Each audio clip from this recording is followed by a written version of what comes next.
Hello children, मेघ आए chapter जो है उसे हम आज रिवाइज़ कर रहे हैं एक बार। और इसमें मैं बहुत ही कम समय में कोशिश कर रही हूँ कि एक बार आपको रिवाइज़ करवा सकूँ। तो ये कविता जो है वो सर्वेश्वर दयाल सक्सेना द्वारा लिखी गई थी। और बार बार मैंने कहा है कि कवि परिचय में आप जन्म, मृत्यु, काव्य, भाषा और वो किस पर लिखते थे वो आपको लिखना बहुत ज़रूरी है। तो यहाँ पर देखिए 15 सितंबर 1927 में उत्तर प्रदेश में हुआ था। उनकी मृत्यु जो है वो सन 1983 में अचानक हो गई थी। उनकी प्रमुख रचनाएं हैं, देखिए, काठ की घंटियाँ, बांस का पुल, बकरी नाटक, सोया हुआ जल, उपन्यास आदि। ठीक है। और इन्होंने भारी मात्रा में बहुत अधिक बाल साहित्य भी, बच्चों के लिए भी साहित्य लिखा था। साथ ही इनके जो दिनमान में प्रकाशित होता था चरखे और चर्चे स्तंभ से इन्हें बहुत लोकप्रियता प्राप्त हुई।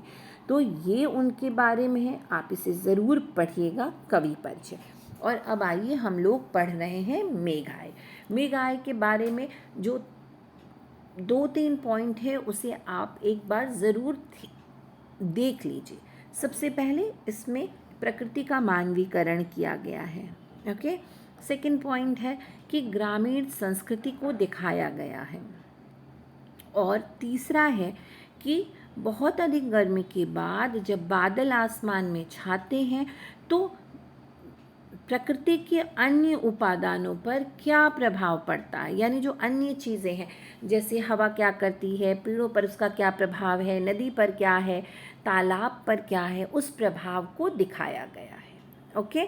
तो ये 3 वेरी वेरी इंपॉर्टेंट पॉइंट हैं जिसे आपको ध्यान रखना है। अब देखिए, आप देखिए, मेघ आए बड़े बंठन के संवर के। सबसे पहले आपको याद रखना होगा कि बहुत अधिक गर्मी के बाद जब आसमान में बादल छाते हैं तब की प्रतिक्रिया दिखाई गई है।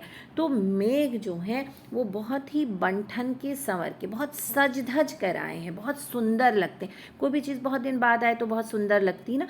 तो मेघ भी आसमान में जब छाते हैं बहुत अधिक गर्मी के बाद तो वो बहुत सुंदर लग रहे हैं। और उनके आने पर नाचती गाती बयार चली। बयार की तुलना किससे की गई है? बयार का अर्थ होता है हवा, उसकी तुलना छोटी बच्चियों से की गई है। तो वो नाचती गाती आगे आगे चलती हैं। दरवाजे खिड़कियाँ खुलने लगी, गली गली गली गली की खिड़की दरवाजे खुलने लगते हैं क्योंकि हवा बह रही है। पाहुन, पाहुन का अर्थ होता है मेहमान। मेहमान जो आए हों गांव में शहर के। तो ऐसा माना जा रहा है कि गांव में जैसे शहर का दामाद या मेहमान आता है तो लोग बहुत खुश होते हैं, उसकी आवाभगत करते हैं। तो यहाँ उसी को दिखाया गया है। मेघ आए बड़े बंठन के संवर के। तो यहाँ पर समझने की बात यह है कि मेघों की तुलना जो है वो दामाद से की गई है। गांव का जो दामाद होता है वो सबका होता है, वहाँ पर सभी लोग खुशहाली मनाते हैं, खुश होते हैं। तो जैसे ही मेहमान आता है, यानी दामाद जो है वो शहर का है, गांव आता है, बहुत सज धज कर आता है, तो सबसे पहले छोटे छोटे बच्चे उनके आगे आगे चलते हैं, लोग देखने वाले उत्सुक होकर देखते हैं। तो यही बताया गया है। फिर देखिए, मेघ आए बड़े बंठन के संवर के, पेड़ झुक झांकने लगे गर्दन उचकाए। पेड़ जो है, देखिए मैंने कहा ना क्या प्रतिक्रिया होती है मेघों के आने पर। तो दामाद के आने पर क्या होता है, आसपास के जो लोग हैं ना वो पेड़ की तरह हैं, वो झुक कर झांकने लगे, गर्दन उचकाए, थोड़ा सा सर ऊंचा करके देखने लगे कि भाई कौन आया है। आंधी चली, धूल भागी, घाघरा उठाए। और आंधी, क्योंकि मेघ है, हवा पहले चलती है उसके बाद आंधी आती है, धूल भी उड़ने लगती है। और धूल की तुलना उन्होंने नव युवतियों से की है, यानी जो छोटी सी बड़ी लड़कियां होती हैं जो घर में रहती हैं, जैसे मेहमान आते हैं वो भागती हैं और ऐसा लगता है मानो वो घाघरा पहने हुए हों। और फिर देखिए, नदी भी जो है ना, बाकी चितवन उठा नदी ठिठकी घूंघट सरकाए। नदी की तुलना नववधुओं से की गई है। जो बहुएं होती हैं ना, सिर पे घूंघट रखती हैं, वो भी उठाकर मेघ को देखती हैं, वो भी बहुत खुश है। क्योंकि नदी क्यों खुश है, तालाब क्यों खुश है? क्योंकि बहुत अधिक गर्मी के कारण वे सूख गए हैं, और जब अधिक वर्षा होगी यानी जब वर्षा होगी तो वो भी भर जाएंगे, इसलिए वो भी उत्सुक हैं, वो भी देखते हैं। बाकी चितवन का मतलब है तिरछी नज़र से वो भी देखती है, नदी भी।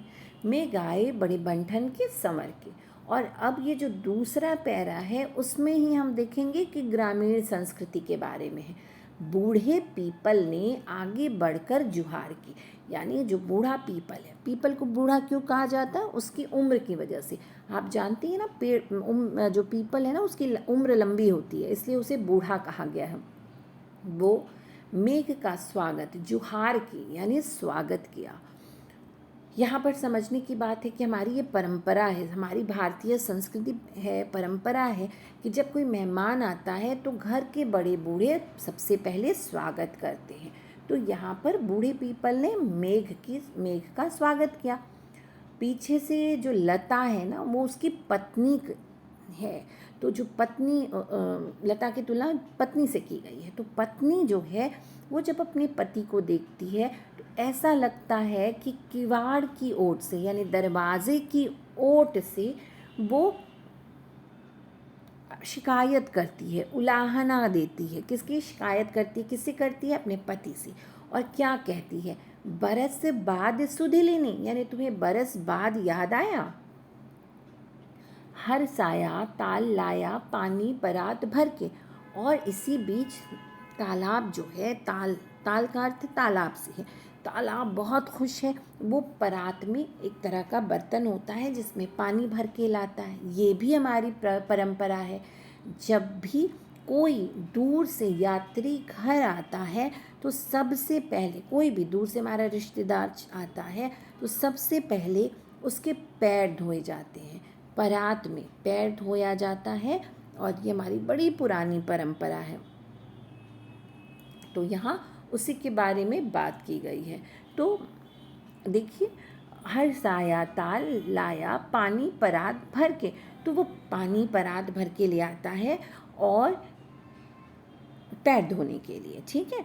फिर देखिए, मैं गाए बड़े बंठन के संवर के, और फिर उसी को दोहराया गया है कि बहुत बंठन के, बहुत सज धज के आए हैं और इतने बरस बाद आए हैं, तो बहुत दिनों से बारिश नहीं हुई है, तो लोगों को भी वो बहुत अधिक सुंदर दिखाई पड़ रहे हैं, ठीक है। और वो सज धज के आए हैं, शहर से आए हैं गांव में।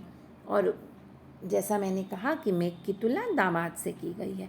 तो अंतिम देखिए, क्षितिज अटारी गहराई दामिनी दम की।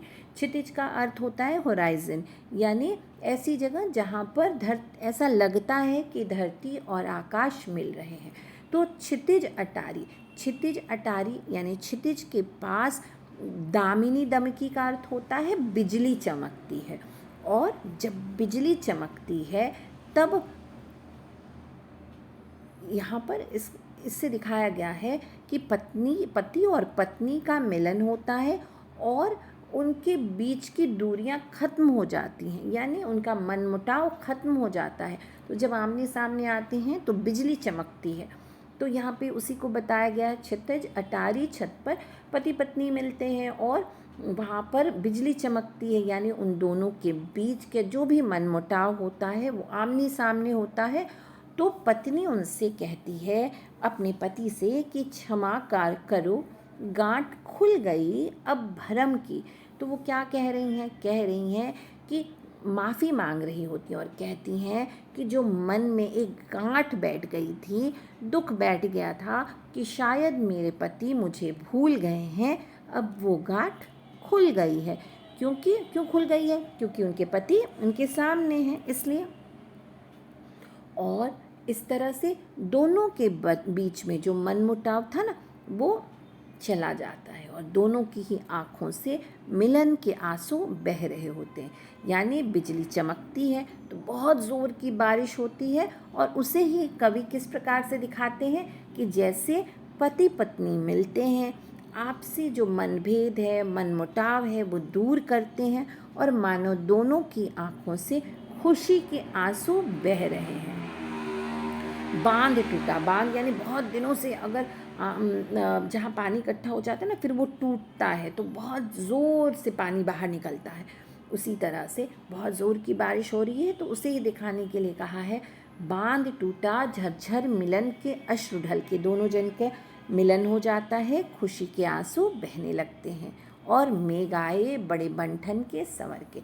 बच्चों आप कोशिश कीजिएगा, बहुत टफ नहीं है, समझने का प्रयास कीजिए और अगर कोई फिर भी परेशानी है तो आप मुझे मैसेज कर सकती हैं। Okay, thank you.